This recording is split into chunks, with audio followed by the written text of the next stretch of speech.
warahmatullahi wabarakatuh. Waalaikumsalam, berjumpa lagi bersama saya Wong Ganteng Sak Donya. Mohon untuk tidak disebutkan nama dan identitas siapapun dalam percakapan kita kali ini karena akan saya masukkan ke dalam konten YouTube saya. Bagaimana Mbak E?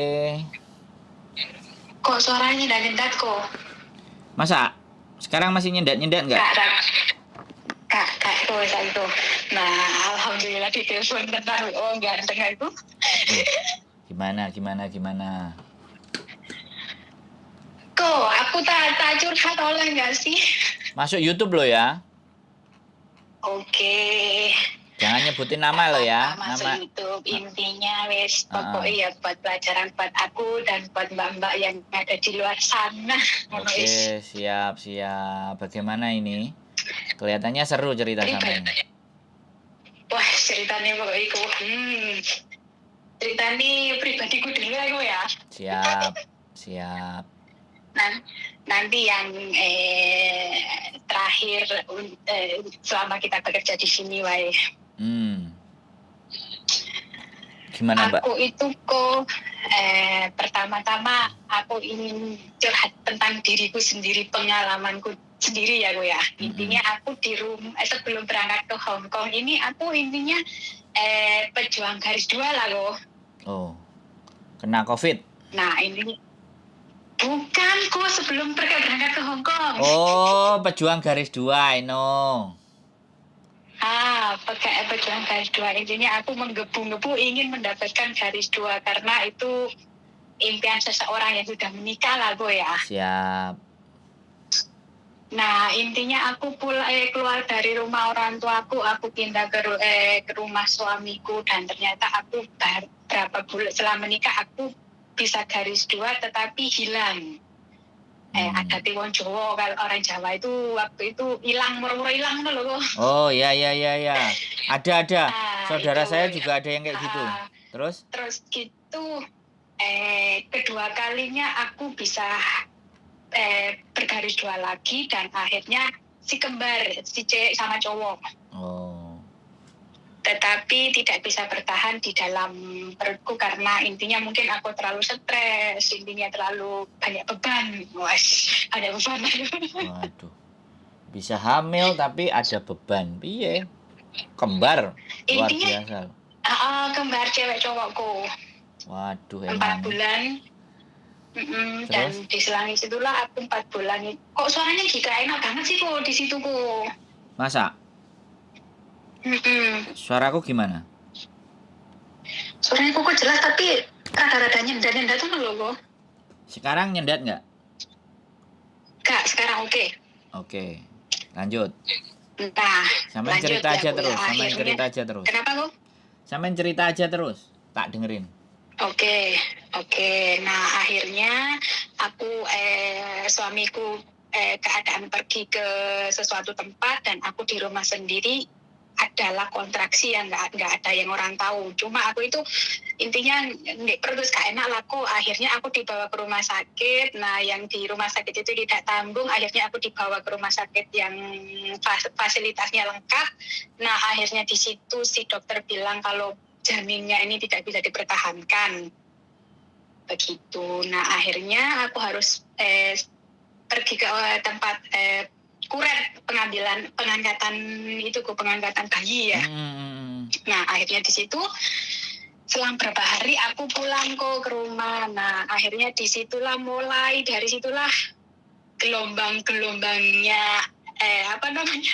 kehidupan mulai intinya mulai berganti-ganti lah kok ya. Namanya juga ikut mertua, juga ikut suami, belum punya anak dan mertua harus menuntut segera punya anak. Jadinya disitulah aku stres. Nah, akhirnya sampai aku pulang dari Hong Kong dulu, aku ex Hong Kong kok. Terus aku pulang tahun 2012 aku menikah.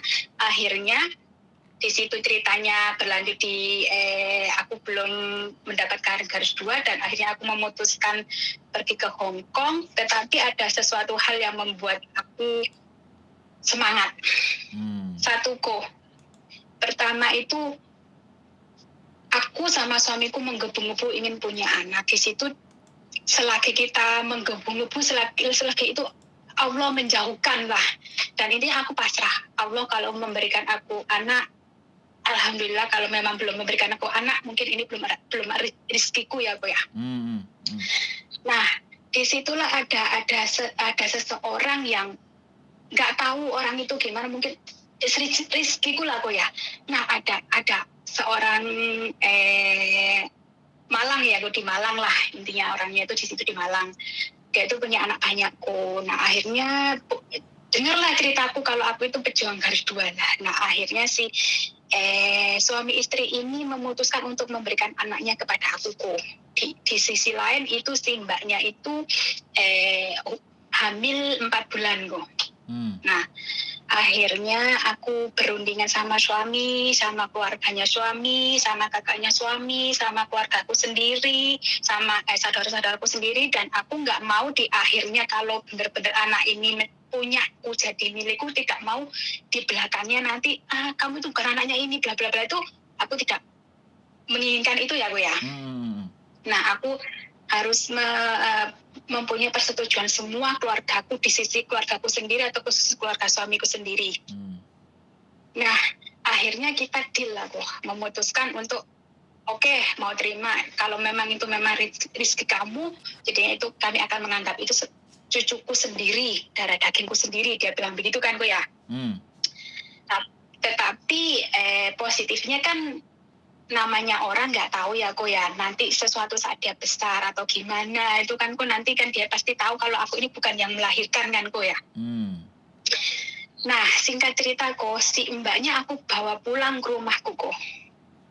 Singkat cerita, aku pamitan sama si keluarganya si suaminya si mbaknya ini, mertuanya mbaknya ini, si keluarganya mbaknya ini, dan anak-anaknya. Kalau mbaknya ini aku yang ngerawat selama dia mengandung sampai melahirkan kok. Nah, oke, singkat cerita kok, mbaknya ini udah melahirkan dan semua itu atas nama saya sendiri. Ini aku periksa itu atas nama saya sendiri, semuanya lah atas namaku dan suamiku. Nah, mbaknya udah melahirkan. Nah, disitulah kejiwaibuanku datang lah kok ya.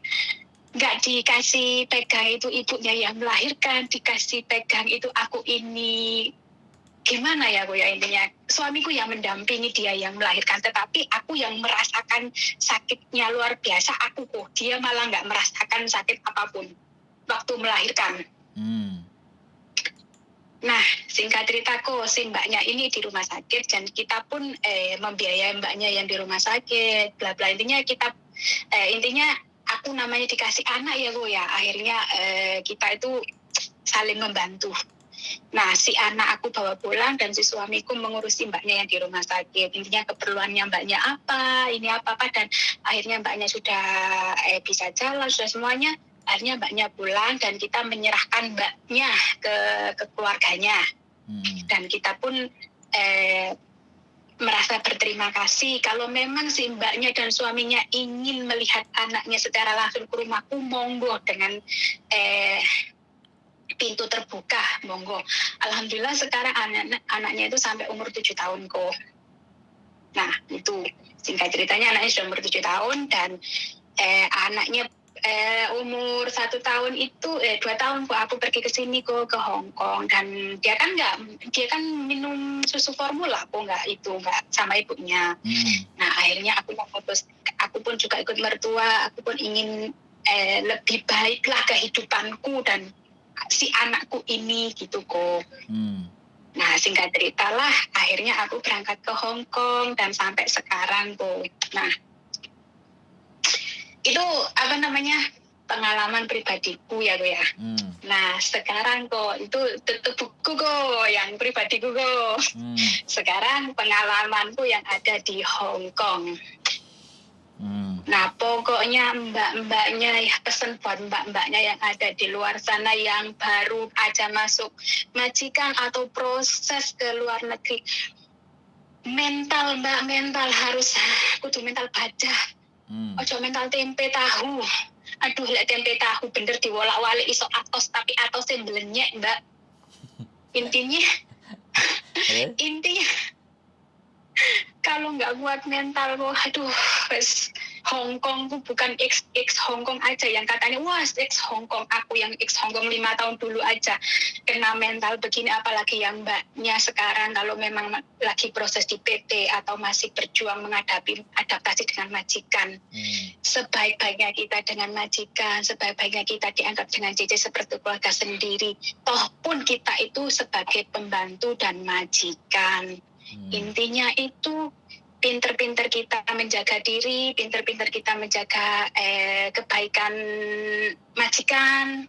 Disitulah kita harus, intinya mulai dari awal kamu ingin menginginkan kesuksesan, disitulah kita harus benar-benar menjaga tanggung jawab kita, begitu. Pengalaman pribadiku kalau sekarang di Hongkong ini, aku selama 5 tahun, bulan 7 ini 5 tahun kok. Aku di sini. Mantap, 5 tahun. Satu majikan dan nggak pernah keluar. Dan satu leko, pesanku buat mbak-mbak yang di sana, kalau mendapatkan majikan yang terlalu gibek, terlalu posesif dengan kebersihan, wes, mbak, mental nomor 1 mbak. Karena ikut orang Hongkong itu nggak semudah kita bayangkan gaji gede. Tapi mental kita kudu gede. Mantap. Aku di sini 5 tahun kok. Pertama ada nyonya sama tuan, sama nenek sama kakek. Nah, akhirnya aku bekerja lah di sini selama 5 bulan. Si bosku itu sudah pensiun dua-duanya. Nah, di waktu pensiun itu si kakek laki-laki ini keluar masuk rumah sakit. Dan di akhir bulan 2018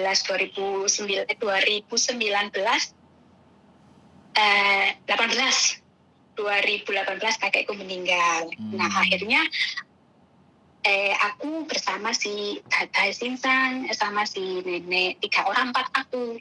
Nah, 2009 mulailah ada si kaca ya gue, ada si apa namanya itu, demo-demo itu loh, apa namanya? Ya. Itulah pokoknya. Nah, itu selesai kan ada COVID kok. Nah, sebenarnya bosku ini pensiun itu mau keliling dunia ya sebenarnya. Tetapi di sisi tahun berlalu adanya si COVID, jadinya tidak bisa kemana-mana. Jadinya bosku ini kan pekerjaannya itu obat, terlalu bersih orangnya.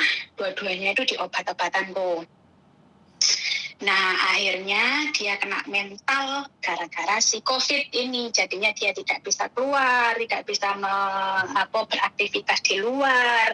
Karena dia juga di sini ada nenek, jadinya dia nanti kalau keluar takutnya ada si COVID ikut dia dan menulari kita-kita. Begitu. Oke, aku nggak masalah kok. Tetapi kok dia itu tidak memikirkan perasaannya dia sendiri, tidak merasakan sekelilingnya kita ini, sekitar orang kita yang berada di dalam rumah ini. Dia itu terlalu gede, terlalu bersihnya tuh, aduh. Apa? Bahasanya apa? Kibek tadi apa? Kibek, apa namanya? Kibek itu terlalu bersih banget. Kan biasanya orang itu bilangnya hou konceng. Tapi kalau kibek itu terlalu kenemenan. Kibek itu katanya bosku. Kenapa kok? Resiin nemen. Bersihnya minta ampun kok. Kita pulang dari luar tidak boleh memegang suatu hal apapun. Hau jauh itu biarpun 5 menit keluar, 5 menit ke bawah aja lo harus ganti baju, mandi seluruh tubuh pakai detol. Intinya terlalu kibek lah. Aduh. Astol apa itu namanya? Alkohol itu kok kalau 10 liter aduh, gak itu apa namanya? Sebentar aja, 2 hari selesai. Iya. Nah, terus lanjut. Tetapi dia tidak memahami bahwa di tubuh kita kan ada harus penebalan penebalan kulit kan ya.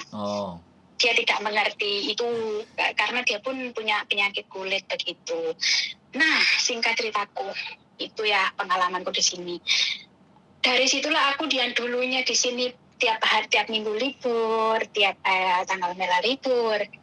Selagi ada COVID, aku tidak pernah libur dan jarang keluar, jarang berkomunikasi dengan orang. Keluar pun gitu harus, intinya kalau diserempet orang itu, waduh, jangankan kita nyerempet orang sama orang, baju itu loh kok jadi masalah. Ya Allah, kalau bosku. Nah, itulah singkat cerita di situ kok ya. Nah, akhirnya aku bertahan lah 2 tahun sampai 4 tahun kemarin ya. Keren. Terus gitu aku memutuskan terlalu, aku enggak, intinya dia itu terlalu fun, umum di sini itu. Dia tuh terlalu, ya ini terlalu gipek itulah aku ya intinya. Aku memutuskan tidak menambah kontrak di sini, tetapi bosku cewek, nenekku memohon aku untuk membantu dia sampai intinya kalau neneknya sudah pergi lah kok, intinya neneknya sudah sampai out gitu loh kok. Sampai meninggal. Nah, di selang aku tanda tangan kontrak bulan 7 kemarin itu, nah si nenek mulai dari situlah dia jatuh dan berdarah-darah di lantai. Nah, akhirnya dia pun keluar masuk rumah sakit si nenek, dan akhirnya sekarang pun menguji mental dan menguji kesabaran buku. Pokoknya intinya yes, aku pesen buat Mbak lah, aduh ya Allah Gusti, ex Hongkong bukan jaminan itu. Yang buat jaminan adalah mental, sing kuat mental baja. Ya iso kudu mental troton nih kalau Mbak, ngerti nggak troton guys, sing gawe giles-giles sesuatu barang sing keras itu. Tenang kok, itu nggak ada ex Hongkong nggak itu kok. Bener ya ceritanya Mbak TKW ini terlalu banyak cerita, ada yang baik, ada yang nggak baik, ada yang intinya kita punya hikmah tersendiri-sendiri, hanya kita yang bisa menjalani dengan keikhlasan, kesabaran, dengan legowonya kita, biar kita mencapai kesuksesan dan membawa keberhasilan pulang di negara kita. Begitu kok. Amin. Siap. Intinya sekarang pokoknya pesan-pesan buat mbak-mbaknya itu aja gitu dari saya. Pokoknya kudu mental baja Mbak. Aduh, soalnya mental tempe tahu. Aduh Mbak, ojo apa meneh saiki kan kok lebay. Intinya lebay lah saiki. Intinya saiki wis Ojo lebay. Aku kadang ngrungokno sampean ada mbak-mbak curhatan sama sampean ngono kok ada yang roco sayang. Giliran kok ngomong itu enggak didengarkan itu kok. Kalau dikasih tahu tuh kayaknya orangnya nggak enakan, jadinya kudu tak cakdok mbak iki dirungono dulu gitu. Kayak kemarin ada curhatan, aduh aku sampai kudune nyerocok, kudune nembus nang YouTube tapi gak iso. Terkadang aku itu heran dengan mbak-mbak yang minta solusi tapi dikasih solusinya itu ngeyel ameko. Siap. Aduh, intinya pokoknya wis kuat-kuat nomba dek kene lah. Jadi kalau majikannya benar-benar baik, manfaatkanlah kebaikannya, jangan dimanfaatkan dengan tambah kita sembrono di sini. Intinya kita majikan baik, kita harus membaiki dia. Kalau memang tidak ada solusi lagi dengan membaiki antara majikan dengan mbaknya, cari solusi yang terbaik buat dua-duanya. Dan jangan mengambil jalan pintas, ataupun intinya banyak-banyaklah mendengarkan si wong ganteng apa gue ngarani, aduh langsung ganteng sa Jogo Troyo ini. Aku tenang tuh, aku bener-bener kok ya ngurungono mbak ya curhatan, ya Allah Gusti, kalau aku yang bisa nerocos rono lah, aku tak basik meneng ngurungono sampe iki njaluk solusi tapi lari tiga solusi sama ini ngeyel. Ngono kadang-kala itu aku itu nyikapnya itu gimana aku ya, mau nyikapi koko itu gimana, mau nyikapi mbaknya itu gimana, dia milih di tengah-tengah itu kadang ngono sampai kesel sing ngrungokno, aku dhewe emosi kadang-kala aku. Begitu. Pokoknya buat Mas Andro, buat istrinya Mas Andro sehat selalu, Terima banyak-banyak lagi kasih. membantu mbak-mbaknya yang membutuhkan Mas Andro. Terima Intinya kasih. pesannya buat mbak-mbaknya, intinya harus mentalnya tronton, Mbak. Siap. Ojo sekupi ya sih kuat pertama, Mbak, tapi sekupi itu intinya mulus sih sesaat, tapi lewat kena trontonan gronjal. Nek wis kesenggol guling ya. Hah? Nek kesenggol guling. Kesenggol guling itulah pokoknya golek tronton sing gede yang bisa menggiles sesuatu hal yang bisa kita giles ngono tuh. Yes, pokoknya buat mbak-mbaknya yang di luar sana mendengarkan telah kesupu sing mulai awal cerita sampai sekarang ya wis muga-muga mendapatkan intine sing kebaikan ae lah Mbak, ojo sing elek-elekku sing nak critakno iki mang ya Mbak. Siap. Aku seneng loh Mbak. Hari ini ada 2 cerita positif. Aku seneng. Hari ini ada 2 cerita positif. Yang satu tadi dia 7 tahun nggak pernah libur, 3 tahun ketemu karo mbae sing gak karu-karuan, bantingi lawang sampai jendela pun dibantingi, ceblok nang ngisor. Terus alhasil si mbake kuat, sabar. Mbake dengar kok suaranya kok. Halo, dengerin? Halo, dengar. Tadi juga mbaknya kuat sabar ngadepi neneknya, akhirnya punya kos-kosan, punya toko, anaknya mau kerja ke Jepang, tinggal nunggu berangkat aja. Jadi hari ini ada cerita positif luar biasa 2. Biasanya kan ngeluh-ngeluh ambek loro-loro kan, ngalem-ngalem. Nah saya cerita positif 2. Nanti mudah-mudahan lah yang lain-lain mau cerita positif lagi. Kalau cerita positif lagi kan seneng aku. Artinya kontenku bukan konten gosip gitu. Iya iyalah. Tapi konten cerita Kita positif. itu lebih semangat lagi nyambut gawe. Ojo punya masalah sedikit itu harus gimana itu kita hadapi dulu masalahnya, kita cari solusinya gimana. Kalau memang benar-benar kita tidak bisa mendapatkan solusi, barulah kita cari orang yang bisa membantu kita begitu. Nanti ketemu ngobrol wajahnya ditampakin. Kalau cerita positif harus ditampakin wajahnya. Kan kayak gitu. Harus kok Ibu. Jadi kan percaya diri. Karena kan ceritanya adalah positif, cerita bagus. Jadi nek sing cerita negatif kan nggak perlu ditunjukin wajahnya. Tapi kalau positif untuk motivasi buat teman-teman, nanti kita kumpulin juga cerita-cerita positif kayak gitu. Tapi sampean jek betah kan iki? Gak kapan mantuk? Kenapa kok? Sampean jek betah? Aku Kiku, nah ini kok yang jadi pertanyaanku kok. Nah kan katanya sih kok kan long service itu sudah tidak wajib kan kok ya. Nah tetapi kok yang jadi pertanyaan saya, seandainya namanya orang ya pikiran negatif distrik. Kalau si nenek tiba-tiba bulan 8, bulan 9 nggak ada, namanya kayak orang tua ya kan, aku belum 6 tahun di sini kok. Apa aku harus wajib menanyakan atau gimana kok? Gini, yang tanda tangan sampean siapa? Bosku cowok mulai pertama aku masuk sini sampai sekarang. Nah, kalau neneknya yang meninggal, ya bos cowoknya masih butuh sampean nggak? Kalau dia nggak butuh sampean berhak. Nah, kalau aku kok positif 100% kalau neneknya sudah tidak ada di sini.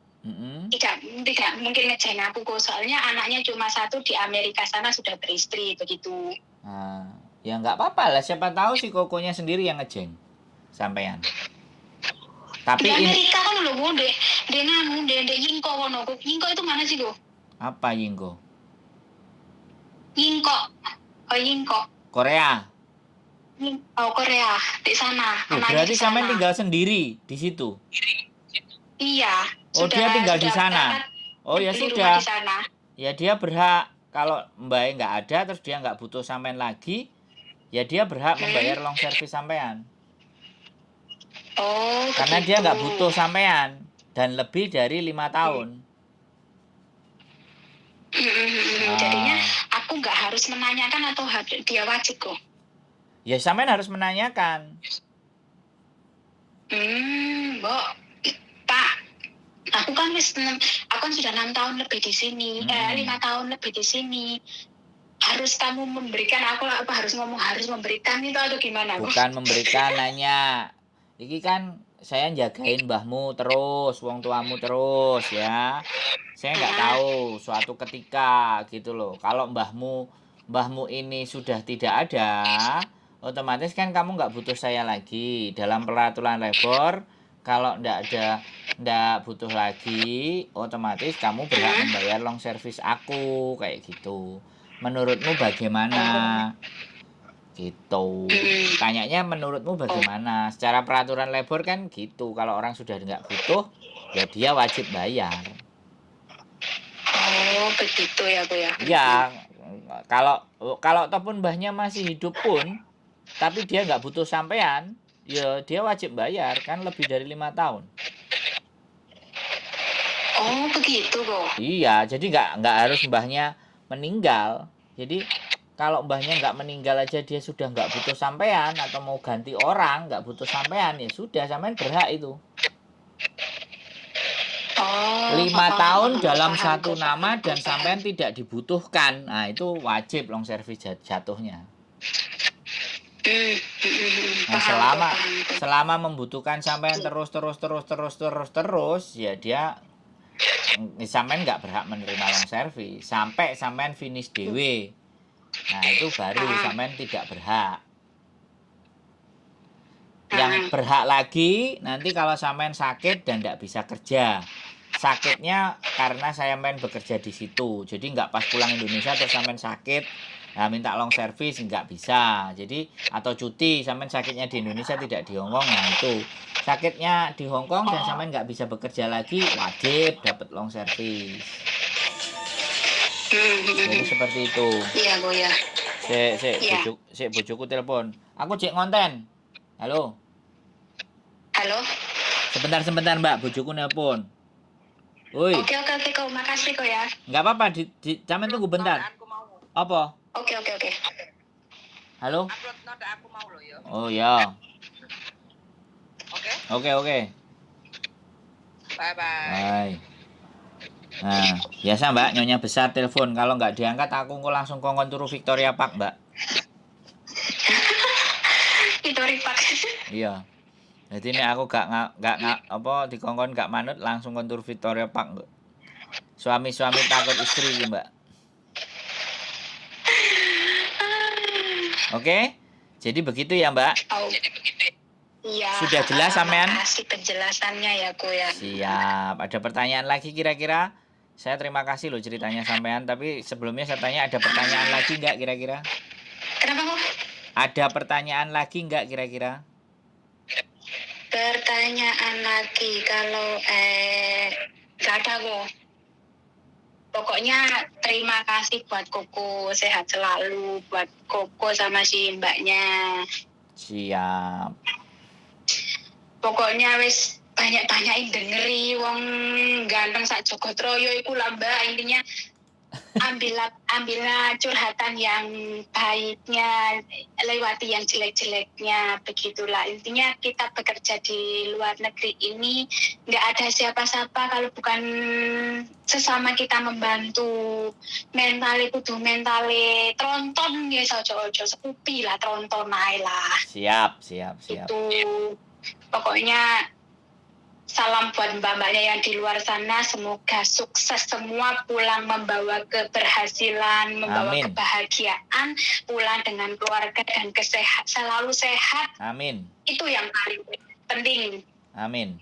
Pulang berangkat dengan selamat, pulang pun dengan selamat, bisa berkumpul dengan keluarga, bisa canda tawa dengan keluarga. Amin. Jadi cuma pesan dari saya, dan selaginya kalau ada perkataan saya kurang baik, amin, ataupun ngoyo atau ngeyel, ya dimohon maafkan lah, soalnya wong jenenge wong kudu piye Mbak yo. Selagi ini wis tertekan, curhat pun tambah nangis-nangisan ojo lah. Ini kita selas-selai ono guyune, ono sedih. Jadi ini kita pun punya sedih, punya bahagia pun kita harus bisa membagi waktu begitu. Amin. Di saat majikan gak ono, keganjalan kita wis intine sing munek-munek di atine kita brojol kanang sapa sing kita telepon begitu saja. Siap.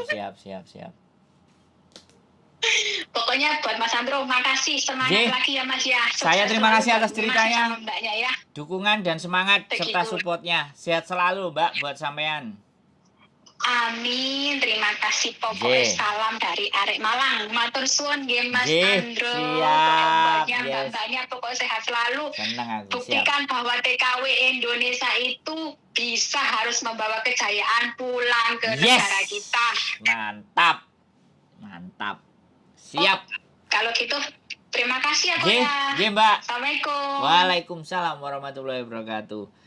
Oke, buat teman-teman semuanya luar biasa. Ini yang sebenarnya